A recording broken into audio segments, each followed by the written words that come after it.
Okay, hi, this is William Ramsey. Welcome to William Ramsey Investigates. On today's show, I'm going to do the second part to one I did last week. Who was David Ferry? Asking that question. And I read through Garrison's On the Trail of the Assassins and some of his comments on Ferry. And then I also read from Heritage of Stone. And then I went and read some of the interview with Ferry that took place, and it was located in what I thought was an FBI file. At the time, it wasn't. It was part of an FBI file, but it was really the HSCA, so the House Select Committee on Assassinations file, that was released in 2017. And in that file was the interview with Garrison, Associate District Attorney, when he sat down and interviewed David Ferry. So that was something I read. And then Ferry, conveniently just dropped dead. He had what they called, according to the coroner, he had some kind of stroke, like a very heavy, like a serious stroke at the back of his brain. But he was interviewed, that last part of the part one.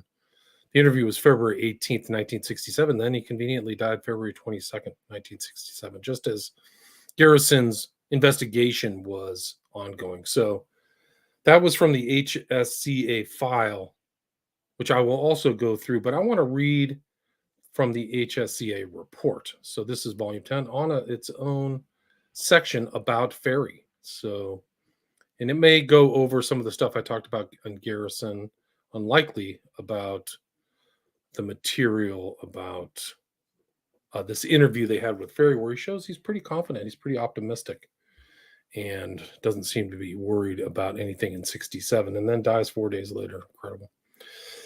But there's other things in this file that are remarkable. There's his lawsuit. Well, Eastern Airlines fired him, and then there's just the deposition where he's not complying at all with Eastern Airlines, and there actually is, like, his lawyer Gill is the same lawyer as Marcello, and you'll see Marcello in this account too, because Ferry is spending time with Marcello before the assassination. It's pretty interesting how closely associated he was to Marcello. And there, like I've stated before on the last one, there are reports not confirmed that it was Ferry who flew down to Central America to pick up Marcello when he was kicked out of the government by Robert F. Kennedy, right? So Ferry really is a fascinating character. Maybe not, people didn't understand as much about him like when they read or watch the movie JFK or something like that. So I'm going to read from this file, like I said, and I'll go through the HSCA and just kind of do an overview. So, like I said, this is the HSCA report, House Select Committee on Assassinations report, volume 10, title, David Ferry. In connection with this investigation of anti-Castro Cuban groups, the committee examined the activities of David William Ferry, an alleged associate of Lee Harvey Oswald. Among other contentions, it had been charged that Ferry was involved with at least one militant group of Cuban exiles, and they had made flights into Cuba in support of their counter-revolutionary activities yet there. So the HSCA is 1970s, and then they found the picture of Ferry with Oswald from 1955, when Oswald was only 15 or 16, which I showed last time. On Monday afternoon, November 25th, 1963, this is 3 days after the assassination, Ferry, moreover, voluntarily presented himself looking for questioning to the New Orleans police, who had been looking for him in connection with the assassination of President Kennedy. The New Orleans District Attorney's Office had earlier received information regarding a relationship between Ferry and accused assassin Lee Harvey Oswald, including allegations that Ferry may have been acquainted with Oswald since Oswald's days in the Civil Air Patrol Youth Organization in 1954-1955. Ferry may have given Oswald instruction in the use of a rifle and may have hypnotized Oswald to shoot the president, and that Ferry was in Texas on the day of the assassination and may have been Oswald's getaway pilot. Ferry denied all the contentions, stating at the time of the president's assassination he had been in New Orleans, busy with court matters for organized crime figure Carlos Marcello, who had been acquitted of immigration-related charges that same day. Other individuals, including Marcello, Marcello's lawyer, the lawyer's secretary, and FBI agent Regis Kennedy, supported Ferry's alibi. Ferry also gave a detailed account of his whereabouts for the period from the evening of November 22nd, 1963, until his appearance at the New Orleans police station. Interviews of Ferry's associates and the results of a field investigation verified Ferry's statements. Ferry's assertion that his Stinson Voyager airplane could not be flown at the time of the assassination was later verified by the FBI. Jack Martin, a New Orleans private detective and colleague of Ferry, who had originally mentioned Ferry to New Orleans officials, subsequently informed authorities he had no specific information to support his allegations. Thus, the FBI and the Warren Commission concluded that the stories relating to an Oswald Ferry relationship weren't founded. That's not true. Ferry died in 1967, so shortly after New Orleans District Attorney Jim Garrison announced he was reopening the Kennedy probe and was interested in Ferry's activities in 1963. While there was much speculation that his death may have been suicide, the New Orleans coroner determined the death was a result of natural causes. Questionable. Nevertheless, this further fueled suspicion about his activities. The committee determined that Ferry's activities during the months prior to the assassination of President Kennedy warranted examination. The committee was particularly concerned about the possibility of a relationship between Oswald and Ferry. Several parallels in the lives of the two emerged: complex personality and political beliefs, difficulty in achieving normal social adjustment, and a pattern of visiting the same locality at the same time and engaging in similar activities. A detailed record of Ferry's life and associates is currently available.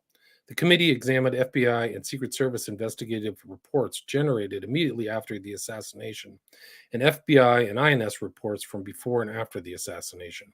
It received information developed during the 1967-68 Garrison investigation, and it examined the files of the extensive investigation of Ferry conducted by the Federal Aviation Administration, Eastern Airlines, and the New Orleans Police from 1961 to 1963, an investigation that was the result of criminal charges against Ferry filed in 1961. Additionally, the committee conducted its own field investigation. Ferry was born in 1918 in Cleveland, Ohio, the son of James Howard Ferry, a police captain and an attorney. Ferry attended parochial grammar and high schools. Although there are no indications that his childhood was anything but normal, numerous acquaintances and associates of Ferry reveal that he grew to be a complex, even bizarre individual. One aptly stated, not inappropriately, Ferry was described as a paradox. His unusual personal appearance was partially a result of the loss of his body hair induced by a rare disease. He wore a makeshift toupee and exaggerated fake eyebrows affixed crudely with glue as compensation. Persons who knew him considered him sloppy and unkempt, with a proclivity for foul language. Ferry was often described as very aggressive and highly obnoxious. He resented authority, was opinionated, and often difficult to get along with. Yet he was able to exert tremendous influence over his close associates, including many young men in his Civil Air Patrol squadron. Several of Ferry's associates indicate he was a homosexual and a misogynist. His sexual exploitation of younger men would eventually cause him numerous problems. Although his formal education was not extensive, Ferry was considered highly intelligent, even brilliant. He had originally studied theology in the hopes of becoming an ordained priest, but he left seminary school before graduation because of, quote, emotional instability, unquote. Later, in 1941, he received a Bachelor of Arts degree from Baldwin Wallace College, majoring in philosophy. He also received, through a correspondence course, a doctorate degree in psychology from an unaccredited school, Phoenix University, Bari, Italy. They find out later this is just a complete diploma mill. It was just garbage. In 1957, he traveled to Italy to take the final board exam, supposedly. Ferry spent considerable time studying medicine and psychology, especially the techniques of hypnosis, which he frequently practiced on his young associates. Very important. I'll read that again. Ferry spent considerable time studying medicine and psychology, especially the techniques of hypnosis, which he frequently practiced on his young associates. Ferry even set up a laboratory over his garage, where he claimed he lost his hair, alternately attributing it to radiation experiment, chemical explosion, and cancer research experiments. He listed his name in the telephone book as Dr. David Ferry. Many friends did erroneously believe he was a medical doctor and a psychologist. See, that's the whole fake stuff about Ferry. It's all like fake rumor diploma mills and fake theological degrees. This veneer of respectability and achievement could be the reason Ferry referred to his PhD degree as his most prized possession. Ferry was also philosophically and politically complex. He considered himself a devout Catholic and made several attempts to become a priest, even though he described himself as a theological liberal. He also claimed to be a liberal in his civil rights attitude. He was rabidly anti communist, however, and frequently critical of each presidential administration for what he perceived to be sellouts to communism. Ferry often spoke to business and civic groups about politics. Ferry associates told FBI agents in 1961 that Ferry had been critical of the Roosevelt administration as it was trying to drive us into communism. Associates also said Ferry was also critical of the Truman administration for the same reason. Ferry was asked to discontinue his remarks at a speaking engagement in July 1961 before the New Orleans chapter of the Military Order of World Wars. His topic was the presidential administration and the Bay of Pigs fiasco. The organization put a stop to Ferry's remarks when he became too critical of President Kennedy. He apparently expressed his views to anyone who would listen. During an interview with IRS auditor in 1960, Ferry was outspoken in his derogatory comments about the United States. He complained bitterly about his alleged tax persecution to such an extent that the agent reported he thought Ferry was actually deranged, a psycho. Ferry's major avocation and occupation was flying. Even associates who were critical of Ferry's character considered him an excellent pilot. An early acquaintance believes that Ferry first started to fly at his father's suggestion to take his mind off his failures at the seminary. He took lessons at SkyTech Airway Service in Cleveland, Ohio, between 1942 and 1945. He then worked as a pilot for an oil drilling firm, which had jobs in South America. When the company went out of business, Ferry tried teaching at Rocky River High School, but he was fired in 1948 for psychoanalyzing his students instead of teaching them. In 1949, Ferry left the Cleveland area after rumors that he had taken several young boys to a house of prostitution circulated through his neighborhood. Although Ferry's exact movements are not known, it appears he had gone to Tampa, Florida, where he received his instrument rating at Sunnyside Flying School. In 1950, Ferry returned to Cleveland. He worked as an insurance inspector and joined the Army Reserve for a 3-year stint, leaving with an honorable discharge in 1953. Life started going well for Ferry. In 1951, he submitted an application to Eastern Airlines, omitting details of his past emotional and occupational difficulties. Eastern Airlines hired him in Miami and soon transferred him to New Orleans. Internal Eastern Airlines memoranda indicated Ferry was accepted for employment, but consideration was given to firing him almost immediately for falsifying parts of his application. The New Orleans branch was advised to keep Ferry only until a replacement could be found, and a close watch on Ferry's progress was recommended. Initial reports, however, were favorable. Ferry was considered by his fellow pilots to be doing a good job, although he was odd at times. Eastern decided to retain him. Ferry approached his job enthusiastically, devoting his own time to talking at schools and clubs to promote interest in aviation and travel in the Southwest area. In 1953, the president of Eastern wrote him a letter personally commending Ferry's efforts on behalf of the company. This early record of dedication and competence may have accounted for Ferry's longevity as an Eastern Airlines captain, despite complaints through the years. Ultimately, the infractions became too serious, and after a long investigation and a hearing process that lasted from 1961 to 1963, Ferry lost his job. Ferry had always been engrossed in activities related to flying, including the Civil Air Patrol, which he had first joined in Cleveland. Over the years, his difficulties with the hierarchy and authorities of the Civil Air Patrol would increase, but Ferry remained intensely popular with many of the members and enjoyed a reputation as a first-rate instructor and organizer. Jean Knotts, an aviatrix of national renown, stated, "He had done more for the Civil Air Patrol than anyone else and built up the squadron to one of the biggest squadrons in the state of Ohio." Ferry also built the same reputation with many CAP cadets in the New Orleans area. One CAP commander said, "David Ferry is a good organizer. He made the CAP at the New Orleans airport everything it is today. He has a large following among the cadets of the CAP and is an excellent flying instructor." By 1953, there were about 80 cadets assigned to his squadron. Ferry spent about 6 hours a week in official CAP activity, much of his own time as associating with his cadets.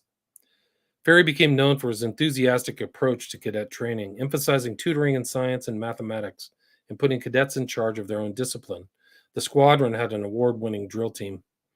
His appeal to several young men may have been related to his taking an extraordinary interest in them. He gave them flying instructions and flight time in his own airplane. He often gave parties at his residence where liquor flowed freely, and he offered his home as a place for the boys to stay when they were unhappy at home. He urged several boys to join the armed forces and begin careers in aviation or to join seminaries. Many of Ferry's cadets became involved in Ferry's wide spectrum of other activities. Ferry's tremendous influence and close association with these young men eventually became a controversial subject with many parents.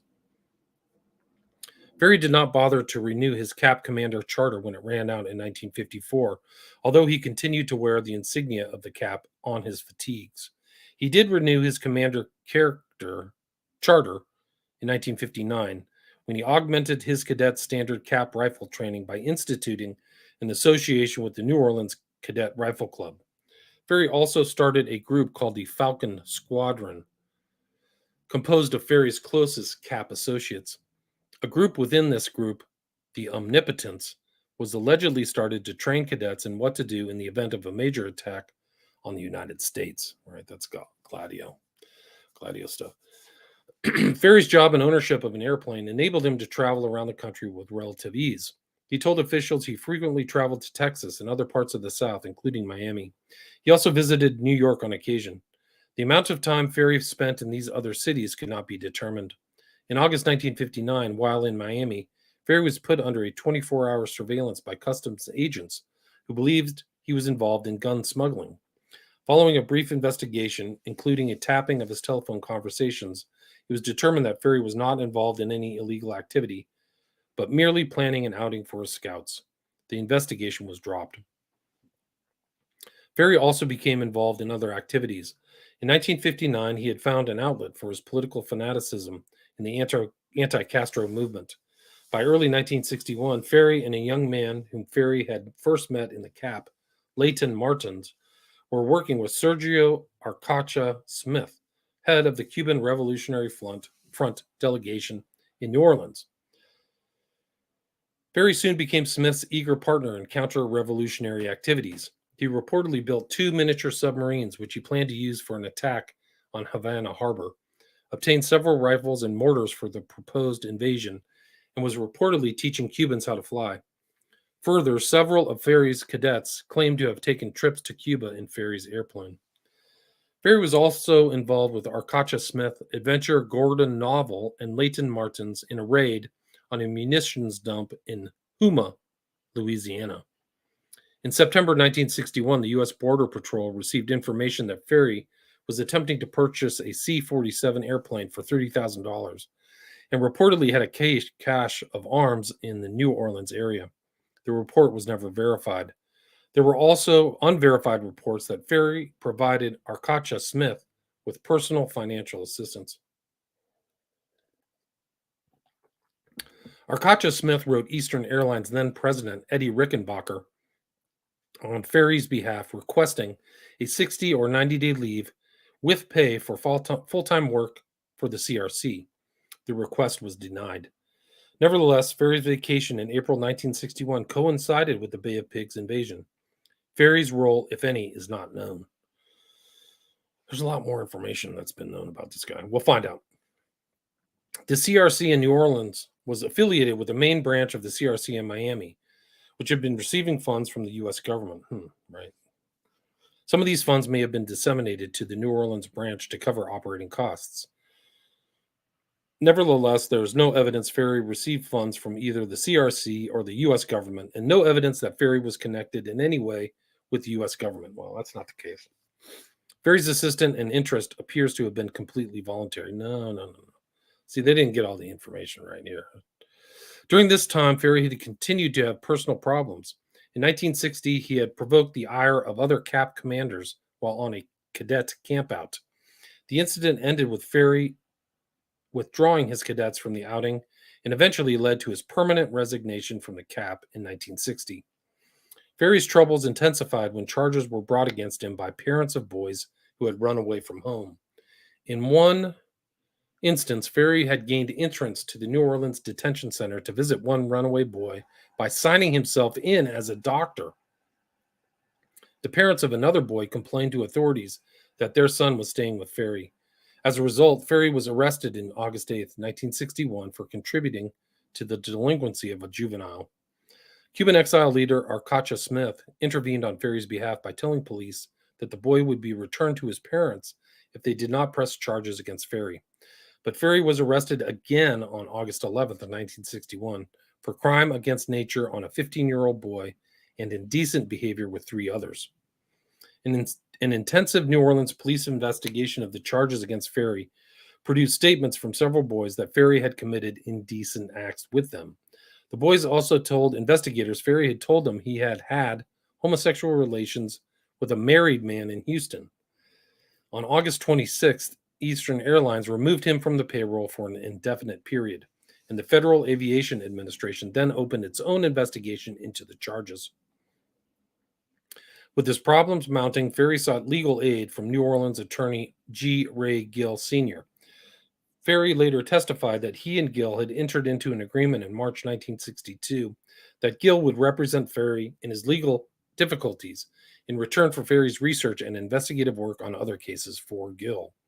Ferry also testified that he also entered into a similar arrangement in February 1962 with Guy Bannister, a former FBI agent who ran a private investigative firm. By the terms of the agreement, Ferry's work for Bannister included analyzing autopsy reports in payment for Bannister's investigative services. Bannister stated he handled Ferry's case personally, which he did. He testified to the Eastern Airlines. We'll find that out. Ferry may have first met Bannister late in 1960 or early 1961 when Bannister, also a strong anti-communist, was helping to establish the Friends of Democratic Cuba organization as an adjunct to Sergio Arcacha Smith's CRC. At the time, Bannister's investigative business and the CRC were both located in the Balter building. In February 1961, Bannister was conducting background investigations of the members of the CRC from a list provided by Arcacha Smith. In early 1962, both moved their offices to the Newman building, which carried the 2 addresses for the 2 streets it faced, 531 Lafayette and 544 Camp Street. Jack Martin, a private investigator associated with Bannister, may also have been contacted by Ferry for assistance on his case. Ferry testified in August 1963 that he had helped Martin on a case involving a phony religious order in Louisville, Kentucky in November of 1961. Later, Martin wrote letters to the FAA and Eastern Airlines on Ferry's behalf. With this assistance, Ferry was able to resolve many of his difficulties. At the end of February 1962, Ferry was tried and acquitted of the charges of extortion. The other charges were nolle prosequid in November 1962. So he was trying to extort the kids who testified against him. You'll see this. And then the nolle prosequi means the office of the district attorney chose not to prosecute. Ferry managed to stay afloat financially despite his loss of income from Eastern Airlines in 1961. Although he was categorized as a poor credit risk in October 1962 by the New Orleans Retail Credit Bureau, Ferry made payments on his car and met living expenses. Meanwhile, he was also attempting to be reinstated as an Eastern pilot. Attorney G. Ray Gill notified Eastern when the last of the charges against Ferry had been nolle prosequid. Eastern responded with a letter inviting Ferry to discuss the charges at a meeting in Miami. Ferry did not go. Instead, several individuals, including one of the boys who had been named in a sex offense charge against him, wrote to Eastern to plead that Ferry be reinstated. Ferry also filed a grievance against Eastern. Then, in February 1963, he went to Miami with Attorney Gill for the hearing regarding his dismissal. Eastern ruled against him. Ferry filed another grievance. Hearing dates were scheduled and rescheduled. During this period, Ferry was often seen at Bannister's offices in 544 Camp Street as he prepared his case. Ferry's final grievance hearing was set for July 15, 1963 in Miami. Ferry, Gill, and Bannister were in Miami in July 15th, 16th, and 17th, while Eastern Airlines presented its case against Ferry. The record of those hearings reveals that the company's charges were based on Ferry's deliberate omissions and inaccuracies in his original application to the company, charges of Ferry's moral turpitude, and his having misrepresented himself as a medical doctor and psychologist. The hearings were resumed on August 5th. Testifying in Ferry's defense were former Cap Cadet John Irian, Ferry's longtime friend James Llewellyn, Ferry's investigator Guy Bannister, and Ferry himself. Leighton Martins provided a sworn deposition in defense of Ferry's character. Bannister testified to Ferry's good character supposedly based on his own investigation of Ferry. In cross-examination, Bannister cannot rationalize to the satisfaction of the hearing board the reason for Ferry's vituperative remarks in 1961 against President Kennedy, nor could he adequately explain Ferry's involvement with a questionable church group. CIA front. On September 30th, Ferry received a final decision from the Eastern Appeal Board. It unanimously upheld his discharge. By the fall of 1963, Ferry had become actively involved in the defense investigation of federal charges of fraudulent birth certificate against Carlos Marcello, an alleged organized crime leader in New Orleans. It's not an allegation. He was an organized crime leader. Ties to Marcello continued through Ferry's lifetime. As late as 1966, 6 months prior to his death, Ferry was working with known Marcello associate Jacob Nastasi in an air cargo service. According to information developed during an FBI anti-racketeering investigation of Nastasi, Ferry had previously worked with Marcello Associates in another airline company known as United Air Taxi Service. Ferry's involvement with Marcello may have begun as early as spring 1961. An unconfirmed Border Patrol report of February 1962 alleges that Ferry was the pilot who flew Carlos Marcello back to the United States from Guatemala after he'd been deported in April 1961 as part of the U.S. Attorney General Robert Kennedy's crackdown on organized crime. This may have helped Ferry establish an enduring relationship with the Marcello organized crime family. The return of Marcello to the United States coincided chronologically with Ferry's activities with the Cuban Revolutionary Council. According to Carlos Quiroga, a Cuban who had been involved with the CRC, Ferry often provided Arcacha Smith with funds, stating, Ferry lent him, Arcacha Smith, money when he needed it for his family. Ferry, had $100 bills around all the time, even after he had lost his job with the airlines.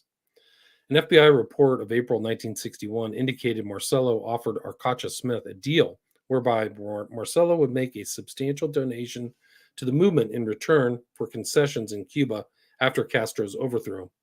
One explanation of Ferry's ability to provide funds to Arcacha Smith may be that he acted as Marcello's financial conduit.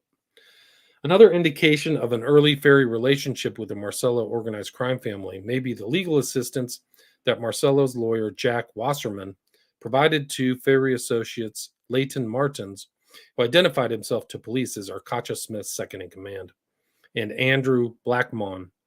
Both had been arrested shortly after Ferry's arrest for indecent behavior. Ferry's ties to the Marcello organized crime family continued through his association with G. Ray Gill Sr., who was also attorney of record for Carlos Marcello. Ferry told FBI that he had begun work on Marcello's case after his last Eastern grievance hearing. In telling the Bureau about his work for Marcello, however, he mentioned only activities in October and November. Ferry said he went to Guatemala on business for Marcello from October 11th to October 18th and from October 30th to November 1st. The day after Marcello's trial started, February 5th, Ferry purchased a .38 caliber revolver. On the weekends of November 9th and 16th, Ferry stayed at Churchill Farms, Marcello's Louisiana country estate. He said he had gone there to map out strategy for Marcello's trial, right? This is before the assassination, like 1 week before. New Orleans police records for November 22nd, 1963 indicate that Guy Bannister pistol whipped Jack Martin on the evening of the assassination in a heated argument over long-distance telephone calls. Although Martin reported the assault to the police, he refused to press charges against Bannister. Within 48 hours, however, Martin had the entire New Orleans Police Department hunting for David Ferry.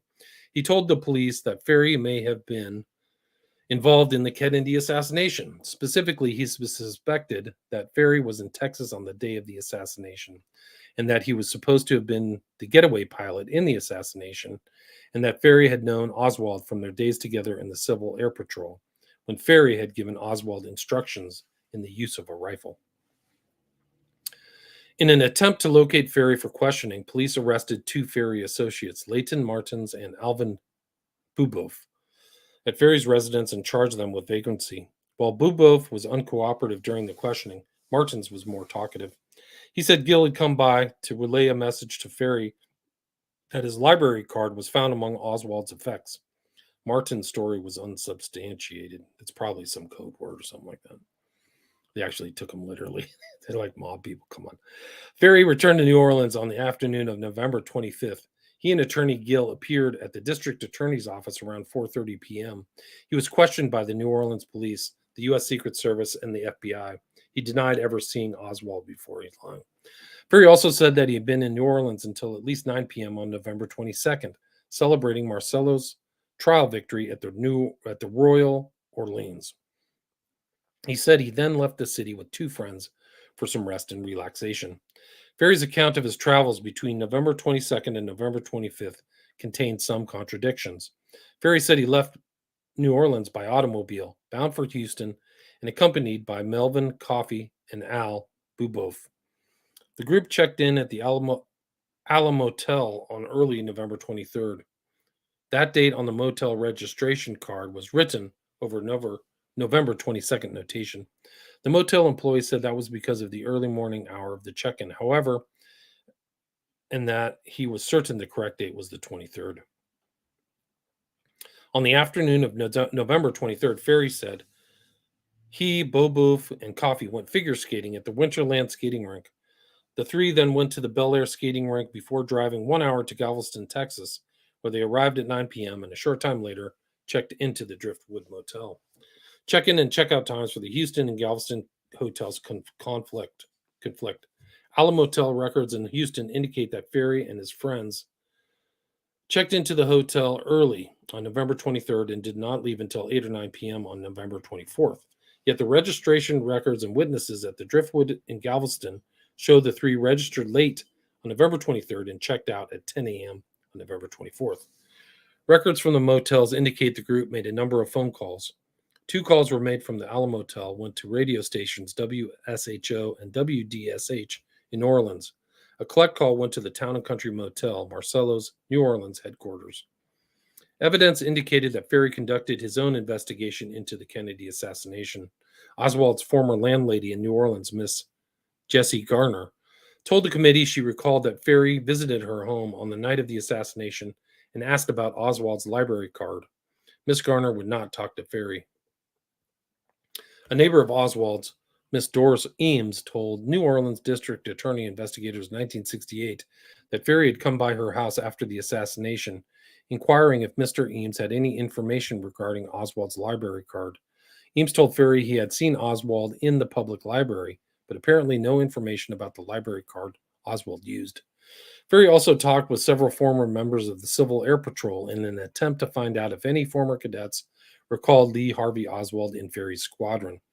Among those contacted was former cadet Roy McCoy, who told the FBI that Ferry had come by looking for photographs of the cadets to see if Oswald was pictured in any photos of Ferry's squadron. The implications of Ferry's associations, his activities, and allegations that Ferry and Oswald had been seen together in Clinton, Louisiana, in the late summer of 1963 and were acquainted while both were active in the Civil Air Patrol in 1955, are discussed in the anti-Castro Cuban conspiracy and the organized crime conspiracy sections of the committee report. So that's another part of this. Submitted by Gaetan J. Fonzie, investigator, Patricia M. Orr, researcher. So that's just one part, David Ferry, of this. So there's probably another one, the Castro-Cuban conspiracy. And the other one, that's probably more reading. I read this off the Mary Farrell Foundation website, but there is just some other interesting things. Like we can go, and I'm going to pull this up again. This is the kind of raw files from the HSCA report. So I'll pull that up right now. Let's Let's see. So this is it. Let's see. But there's just interesting, like there's things that are underlined here where they flat out say Ferry is a CIA agent. Like, let me see if I can find it. I mean, it's incredible. Like, yeah. Day that he is a CIA agent. Let's see. There's another one where they just come out and flat out say that he was flying with the CIA. Ferry's involvement with the CIA seems to stem mainly from his anti-Castro paramilitary activity, although there is a suggestion that he was at one time a pilot for the agency. In the late 1940s and early 1950s, he flew light planes commercially in the Cleveland, Ohio area. He was rated by his colleagues as an outstanding pilot. In the middle of the 1950s, there's an untraceable gap in his career. Then he turns up as an Eastern Airlines pilot. Although he supposedly obtained an instrument rating at the Sunnyside Flying School in Tampa, Florida, there's no record that any such school ever existed. So it's another fake thing. A clue to Ferry's activities may lie in the loss of hair he suffered. A fellow employee at Eastern recalls that when Ferry first joined the line, he was handsome and friendly, but in the end became moody and paranoiac, afraid the communists were out to get him. The personality change coincided with a gradual loss of hair. First, a bald spot appeared, which Ferry explained was caused by acid dripping from a plane battery. Then hair began falling out in clumps. Ferry desperately studied medicine to try to halt the process until his body was entirely devoid of hair. One speculation is that he was moonlighting and suffered a physiological reaction to exposure to the extreme altitudes required for clandestine flights. Chinese nationalist U-2 pilots reportedly have suffered the same hair loss phenomenon. One of Ferry's covert tasks in the New Orleans area was to drill small teams in guerrilla warfare. One of his young proteges has revealed that he trained some of the Civil Air Patrol cadets and Cubans and formed them into 5-man small weapons units, this under the auspices of the Marine Corps and State Department. Coupled with this is the information from another former protege that Ferry confided he was working for the CIA rescuing Cubans out of Castro prisons, and on one occasion was called to Miami so that the CIA could test him to see if he was the type of person who told his business to anybody, right? So Miami was the headquarters for everything mongoose. In a speech before the Military Order of World Wars in New Orleans in late 1961, Ferry related that he had trained pilots in Guatemala for the Bay of Pigs and professed bitter disappointment that they were not used. That's from Ramparts. So there's a lot more. Like there's more stuff on Probe on Ferry. I can read more of this. The probe refocused on Ferry on December 15th. He was brought in for further questioning. It didn't take the DA's men long to poke holes in Ferry's story. Melvin Coffey, one of his companions on the 1963 trip, deposed that it was not a sudden inspiration. Question, was the trip arranged before? Answer, yes. Question, how long before? Answer, a couple of days. The probers also determined that no one had taken along any shotguns on the so-called goose hunting trip. In Houston, the ice skating alibi was similarly discredited. In 1963, the FBI had interviewed Chuck Rowland, proprietor of the Winterland skating rink. Ferry contacted him by telephone November 22, 1963, and asked for the skating schedule. A Bureau report, one of the few unclassified documents on Ferry, reveals. Mr. Ferry stated he was coming down from out of town and desired to do some skating while in Houston. On November 23, 1963, between 3:30 and 5:30 p.m., Mr. Ferry and two companions came to the rink and talked to Mr. Rowland. The report continues that Ferry and Rowland had a short general conversation, and that Ferry remarked that he and his companions would be in and out of the skating rink during the weekend. When Garrison's men recently talked to Rowland, they obtained pertinent facts that the FBI had either missed or failed to report. In 1963, Rowland was certain that none of the three men in Ferry's party had ice skated. Ferry had spent the entire 2 hours he was at the rink standing by a pay telephone and finally received a call. At Houston International Airport, more information was gleaned. Air Service personnel seemed to recall that in 1963, Ferry had access to an airplane based in Houston. In this craft, the flight to Matamoros would take little more than an hour. So maybe he flew out of there. Ferry had patently lied about the purpose of the trip. One of the standard tactics of bank robbers is to escape from the scene of the crime in a hot car that cannot be traced to them and then switch to a cold car of their own to complete the getaway. Garrison considers it possible that Ferry may have been the pilot of a second craft in a two-stage escape of the Dallas assassins to south of the border, or may have been slated to be a backup pilot in the event of contingency plans were activated. Did Ferry know Oswald? The pilot denied it, but the evidence mounts that he did. I think he obviously did. For example, there's now in Garrison's hands information that when Oswald was arrested by Dallas police, he had in his possession a current New Orleans library card issued to David Ferry. Reinforcing the validity of this information is a Secret Service report on the questioning of Ferry by that agency when he was in federal custody in 1963. During an otherwise mild interrogation, Ferry was asked, strangely enough, if he lent his library card to Oswald. And no, he replied, producing a card from the New Orleans Public Library in the name of Dr. David Ferry. That card had expired. When he realized he was a suspect in Garrison's current investigation, Ferry seemed to deteriorate. By the time he died on February 22nd, 1967, he was in a nervous wreck, subsisting on endless cigarettes and cups of coffee and enough tranquilizers to pacify an army. He had sought out the press only days before his death, labeling the probe a fraud and complaining he was a victim of a witch hunt. Oh, wow. I heard that before. I suppose he has me pegged as a getaway pilot, he remarked bitterly. When Garrison delivered his epitaph of Ferry as one of history's most important individuals, most of the press winked knowingly. The probe was, after all, a publicity stunt, and the DA had his headlines. Now that his prime suspect had conveniently passed away, he had the perfect excuse to inter his probe alongside the deceased pilot. But for DA Jim Garrison, that was not the end, it was the beginning.